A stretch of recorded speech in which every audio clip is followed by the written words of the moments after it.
یہاں مفسرین نے ایک بات لکھی ہے اس آیت کے تحت کہ فرمایا جو زمین پہ چلنے والا ہے اس کا رزق اللہ کے ذمے.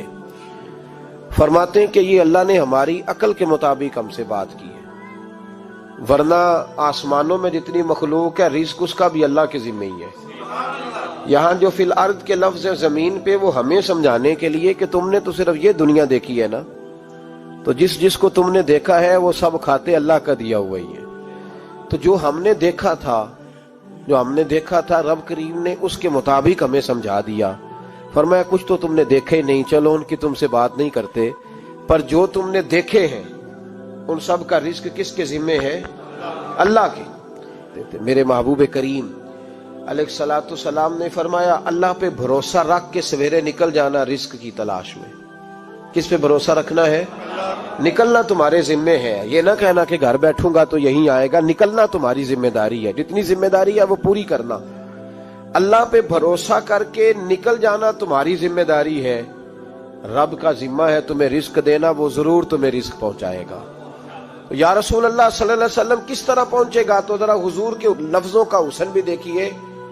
نبی پاک صلی اللہ علیہ وسلم نے فرمایا جس طرح موت تمہیں ڈھونڈ لیتی ہے نا کہ تم کہاں موجود ہو، جب وقت آتا ہے تو انسان پاکستان میں ہو تب بھی آ جاتا ہے، جدہ میں ہو تب بھی آ جاتا ہے، مکہ میں ہو یا مدینہ طیبہ میں وقت پھر بھی آ جاتا ہے.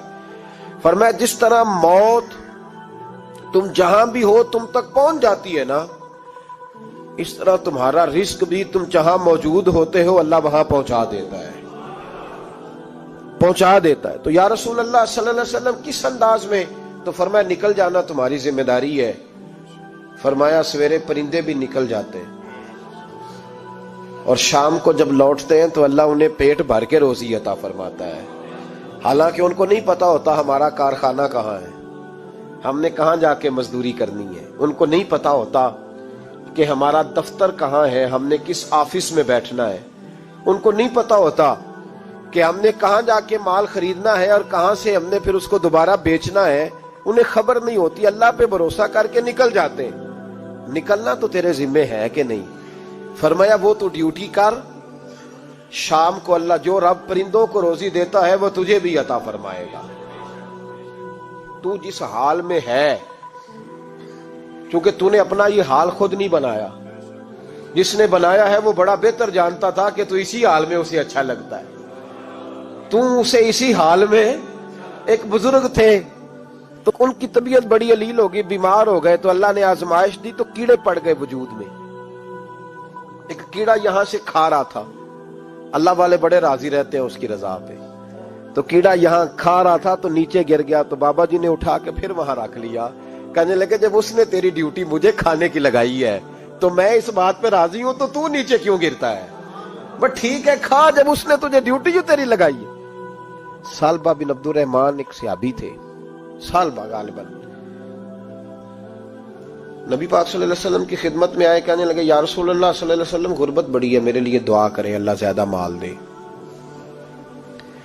تو محبوب صلی اللہ علیہ وسلم نے فرمایا تو جس حال میں اچھا ہے وہ تیرے لیے بہتر ہے، جس میں تو ہے وہی حال تیرے لیے.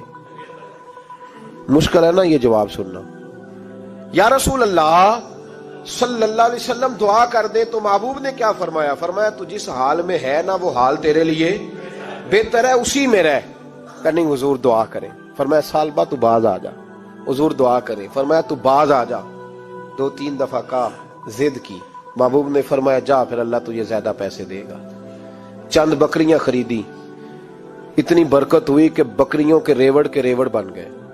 پھر کچھ بکریاں بیچ کے گائے خرید لی، ان کے بھی ریوڑ ہو گئے. پھر کچھ اونٹنیاں لے لی، ریوڑ ہی ریوڑ. پہلے 5 وقت مسجد میں آتے تھے، اب فجر اور عشاء رہ گئی.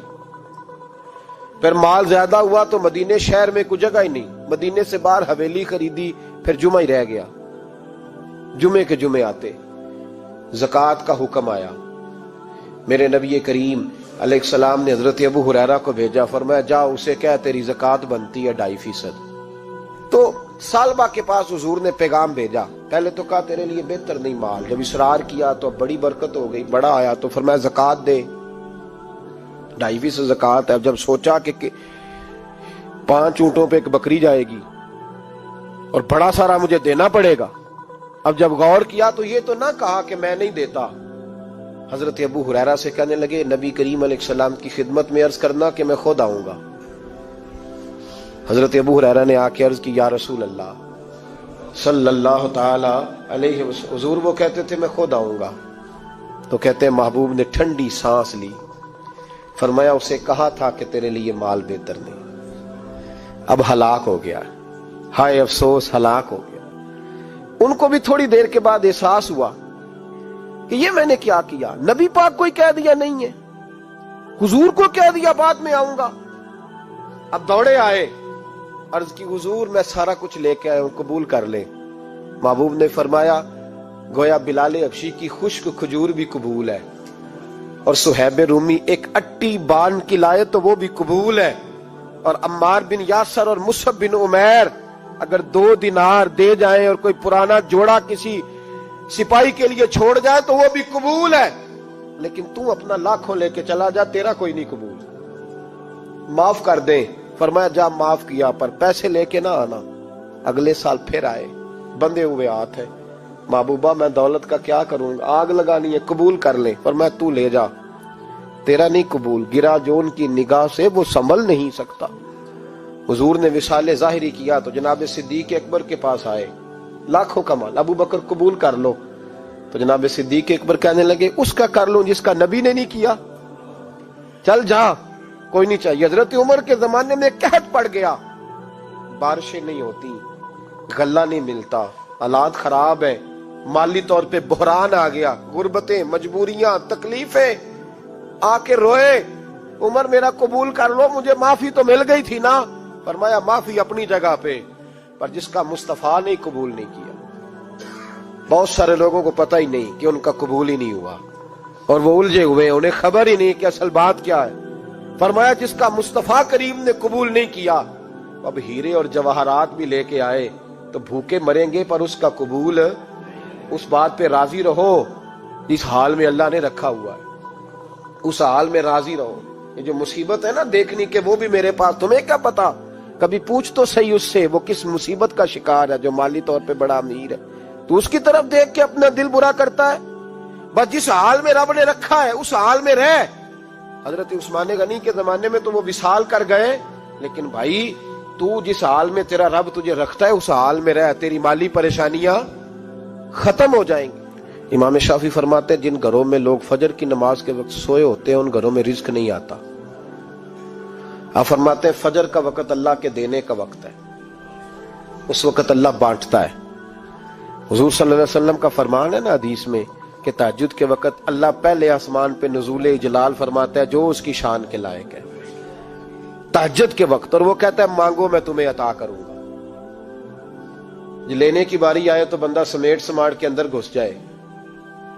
ہمارے ہاں یہ ہوتا ہے کہ عشاء کے بعد بچے بیٹھتے ہیں موبائل لے کے، تہجد کا وقت آتا ہے تو ان کی آنکھیں بند ہونی شروع ہوتی ہیں، تو لینے کے وقت تو سویا تھا، تیرا مسئلہ کیسے حل ہوگا؟ بھائی جب کوئی آدمی خیرات بانٹ رہا ہو تو جو پیالہ پیچھے کر لے اسے ملے گا؟ کہتے اس وقت آنا جب میں بانٹ رہا تھا، اب تو کدھر آ گیا ہے؟ مثال دے رہا ہوں۔ تو فجر کا وقت مانگنے کا ہے، تو ساری رات تو گزر گئی گیمیں کھیلتے، ٹی وی دیکھتے، اور جو لینے کا وقت تھا تو سو گیا، تو کیسے آئے گا تیرے پاس؟ تو اٹھے سویرے، بندوں سے مانگ کے دیکھ لیا، بڑی عزتیں خراب ہوئی، فجر کا وقت اٹھ کے جھولی پھیلائے۔ میرے رسول پاک علیہ السلام فرماتے ہیں، رب فرماتے ہیں جب بندے میرے آگے جھولی پھیلاتے ہیں مجھے شرم آتی ہے، کیسے خالی واپس کر دوں؟ تو اس کے سامنے جھولی پھیلائیں سویرے اٹھ کے، رزق میں برکت ہوگی۔ اور پھر ایک اور بات، 5ویں بات، رزق میں تنگی اس وقت ہوتی ہے جب ہم مال غلط جگہ پہ خرچ کرتے ہیں۔ اللہ مال دیتا ہے اپنے فضل سے، اور جب ہم اسے ضائع کریں، مثال دیتا ہوں، میرے پاس ایک شخص نے آ کے کہا حضرت جی بچی کی شادی ہے، یا میرا گھر میں کوئی بیمار ہے، یا بڑی آزمائش ہے، 10,000 کی ضرورت ہے، میں نے تھما دیا اس کو، پھر مجھے بعد میں پتا چلا کہ وہ تو عیاشی کر رہا ہے پیسوں سے، وہ تو چلا گیا کہیں گھومنے اور فلاں ہوٹل میں، مہنگے ہوٹل میں بیٹھ کے کھانا کھا لیا، تو میرے دل پہ کیا گزرے گی اس شخص کے بارے میں؟ بلا مثال و بلا تشبیہ سمجھانے کے لیے اللہ نے مال دیا فضل سے، اور اگر عیاشیوں میں لگا دیا۔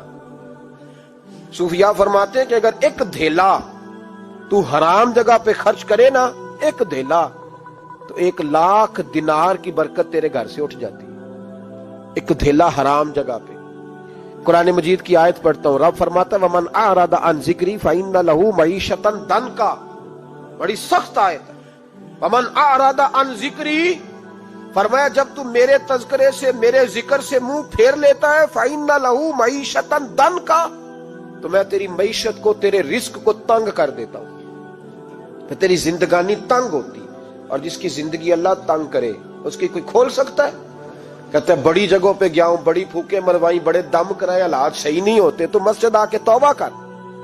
وہ کہہ رہا فَإِنَّ لَهُ مَعِيشَةً ضَنْكًا، اعلان ہے قرآن پاک کا کہ جب تو میرے ذکر سے منہ پھیرے گا، روٹی میری کھائے اور پیسے لے کے عیاشی کرے، مسجد آئی نہ۔